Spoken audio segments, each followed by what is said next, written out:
What's up guys, it's James and welcome to my third tips and tricks video on Grid 2. Today I'm going to be talking about what I think are the best car setups in Tier 3.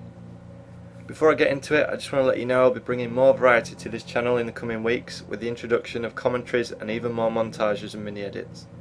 If you like the direction this is going, please support these videos by leaving a like, and if you've got any topics or suggestions you would like me to cover, feel free to leave a comment down below. So, Tier 3. For me, it's the most wide open tier on the game. There's such a large variety of cars, including road cars, touring cars, even track cars. Excluding the DLC, there's about 15 cars in total. Tier 3 also sees additions of the Super Modified and Drift DLC packs, but since these can't currently be used on online multiplayer games, I'm going to leave these alone for now. The car I started out on Tier 3 was the Nissan GTR, simply because the Honda was just too difficult to drive. The GTR is an absolute animal on the track. It's very difficult to be overtaken in this car due to its power and size. It has a great launch and the handling isn't too bad either. If, however, you're not prepared to spend money on additional content, my favourite car at Tier 3 is undoubtedly the Caterham. It has a nice balance of acceleration and speed and has so much grip it feels like it's driving on rails. I like to use this car for all the city circuits, sprint game types and even some of the shortened racetracks like Brands Hatch and the Red Bull Ring. With regards to tuning, however, you're pretty limited as there are only two routes that you can take. You can either improve the handling and the engine to stage 1, or what I like to do is to take the transmission to stage 1 instead. This alters the gear ratios to give a much more improved top end speed and faster acceleration at the same time. Since the handling on the stock Caterham is awesome anyways, you can focus your mods to improve the speed very effectively.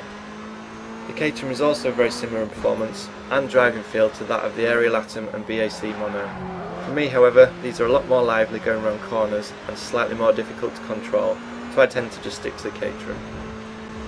There are negatives to using the Caterham, however, namely its top end speed, so when racing on longer, more open circuits, you're going to get left behind. This brings me on to the Corvette Z06. The Corvette is great for longer racetracks thanks to its great top speed, however it's geared towards drifting around corners, so if you're not comfortable drifting, this can become a bit of a handful. The Corvette will pretty much outsprint any other car in this tier, especially when upgraded. Since there is so much scope for upgrading, you can pretty much adjust it to suit your own driving style. The Corvette I use has the engine and handling tuned to stage 2. This allows me to pull out of a drift much more effectively, but also the handling gives me extra control, allowing me to take the corners that much quicker and maintain speed rather than having to brake hard and accelerate out. My only gripe with the Corvette is that because it drifts around the corners, it gets put into the barrier if someone makes contact mid-drift.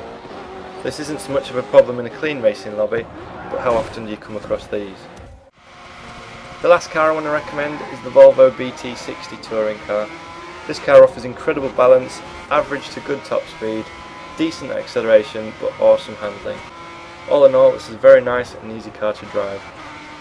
The other touring car in this tier is the GC Auto. It's very similar to this car in performance, but for me the handling feels too sharp. Although not related to performance, the Volvo sounds absolutely fantastic in this game, right from the wheel spin on launch to the shift changes and the exhaust note when you release the beams, especially going through the tunnels. The only problem is you have to wait till level 21 before you can unlock it, and similar to the Caterham, it struggles with top end speed. Try to avoid using this car on the GP circuits and keep it to the inner city racetracks and sprint game types. So there we go, my top tips for Tier 3 in short are to start out with the Nissan, progress to the Caterham and challenge yourself with the Corvette. For a much more casual and all-round race, the Volvo is another great car to drive. Thanks for watching, look out for my next tips and tricks video where we'll look at the cars in Tier 4.